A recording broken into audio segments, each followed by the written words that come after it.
पिछले 9 वर्षों में जिस तरह से देश में एक अभूतपूर्व परिवर्तन आया है उसके बारे में हम लोग चर्चा करेंगे। और आज के इस प्रेस में विशेषकर हम रेलवे, टेलीकॉम और आईटी की बात करेंगे।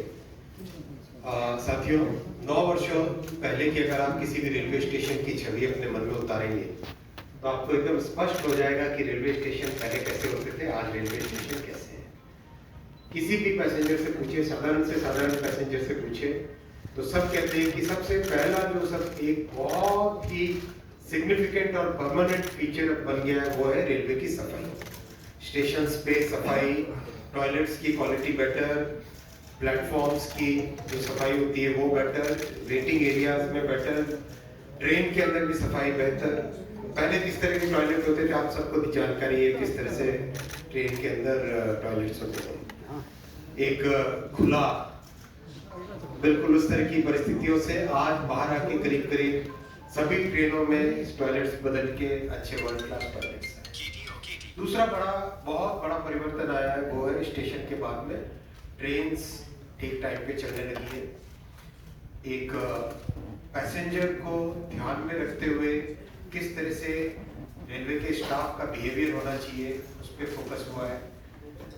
जितने आईटी सिस्टम्स है वो सारे आईटी सिस्टम्स में मैसिव चेंज करा गया है, जिससे कि पैसेंजर जो टिकट खरीदना चाहते हैं मल्टीपल ऑप्शंस आज अवेलेबल हो गए।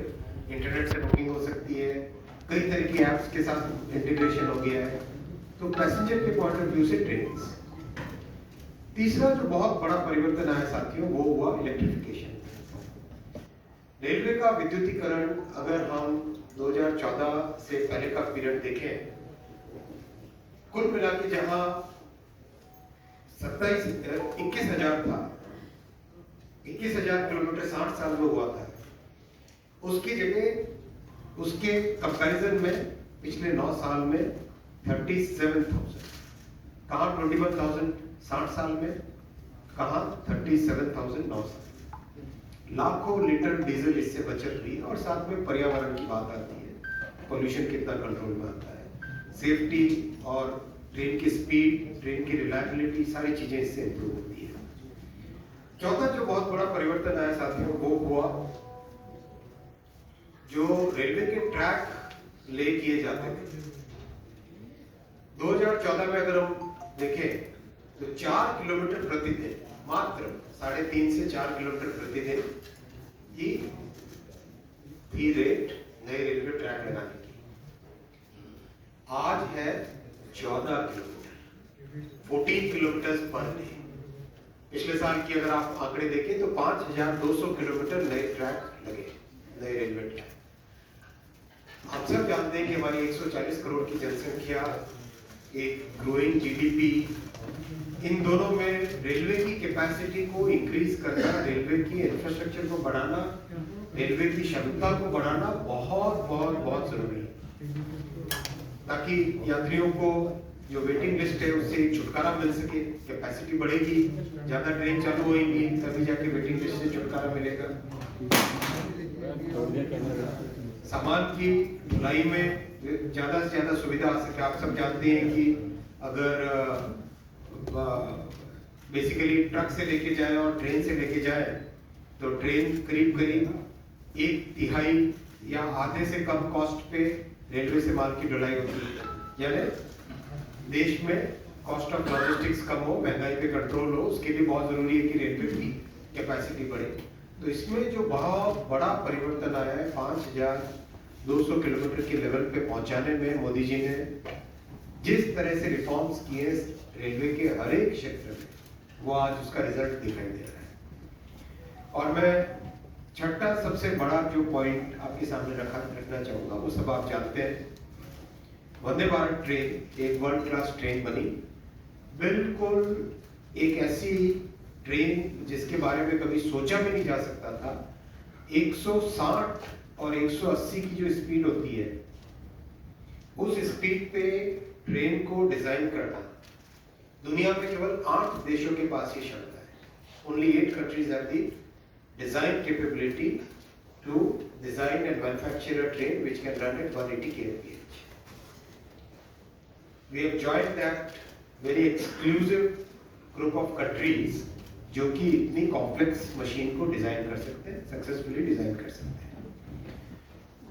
डिजाइन की बात एक है, आत्मनिर्भर भारत की बात है, साथ ही साथ जो पैसेंजर्स को इससे कंफर्ट आया और पैसेंजर्स को जिस तरह से एक नया साधन मिला, वो एक बहुत बड़ी बात है। आप देश के किसी भी कोने में जाएं, और अभी जून के महीने में देश के सारे राज्यों को वंदे भारत से कवर कर लिया जाएगा। एक एक करके आप में से बहुत लोग कई बार प्रश्न पूछते थे कि क्या चुनाव के राज्य की बात है? नहीं, आपने देखा एकदम स्टेबल तरीके से मोदी जी ने बहुत ही स्पष्ट तरीके से हर एक राज्य को वंदे भारत मिले। और देखो नॉर्थ ईस्ट, आज से अगर 20 साल 10 साल पहले अगर आप बात करोगे, 10 साल पहले तक क्या होते थे, परिस्थितियां क्या होती थी? कोई नई चीज जब भी आती थी तो नई चीज नॉर्थ ईस्ट में पहुंचती थी सबसे लास्ट में।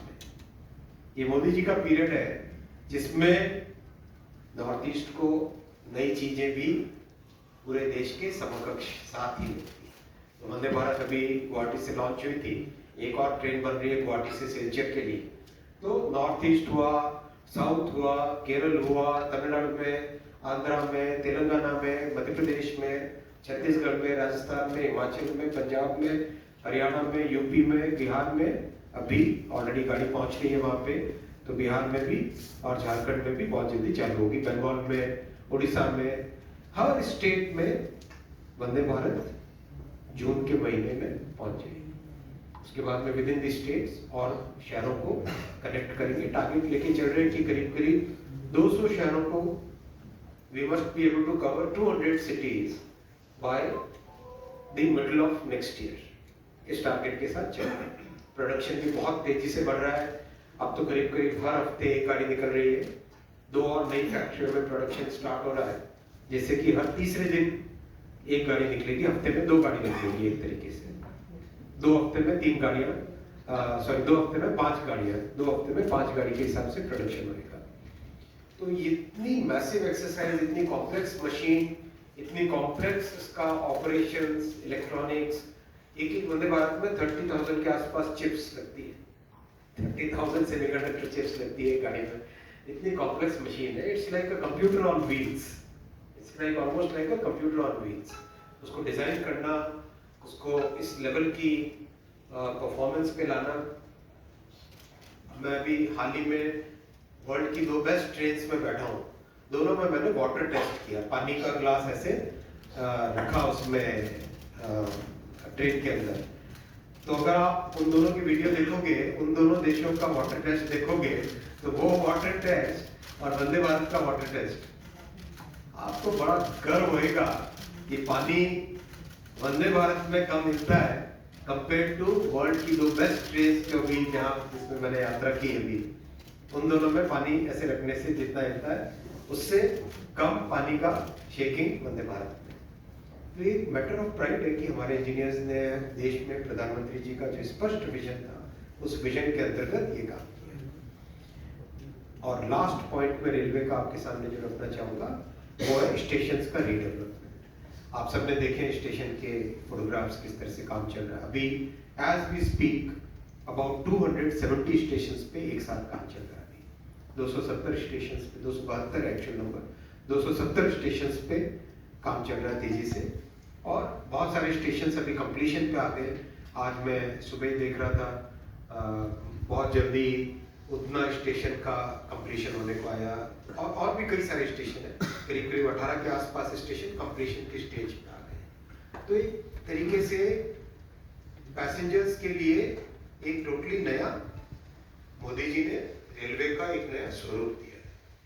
और ये बहुत जरूरी था कि ये ट्रांसफॉर्मेशन हो, क्योंकि 140 करोड़ की जनसंख्या को अगर हम अच्छी फैसिलिटी से ट्रैवल कराना चाहते हैं तो उसमें बहुत जरूरी है कि रेलवे ट्रांसफॉर्म हो। आज करीब रेलवे में 800 करोड़ लोग साल के ट्रैवल करते हैं, 800 करोड़। आपको अभी 800 करोड़ कैसे हुआ? जनसंख्या 140 है। तो कोई व्यक्ति अगर एक से ज्यादा बार ट्रैवल करता है तो उसको ट्रिप यानी पैसेंजर ट्रिप, जिसको कैलकुलेट टेक्निकल टर्म में कहते हैं, वो पैसेंजर ट्रिप्स हुई 800 करोड़। और 250 करोड़ के आसपास, 250 करोड़ के आसपास रोड से पैसेंजर ट्रिप्स बनती है। और 30 करोड़ के आसपास एयरलाइन से बनती है।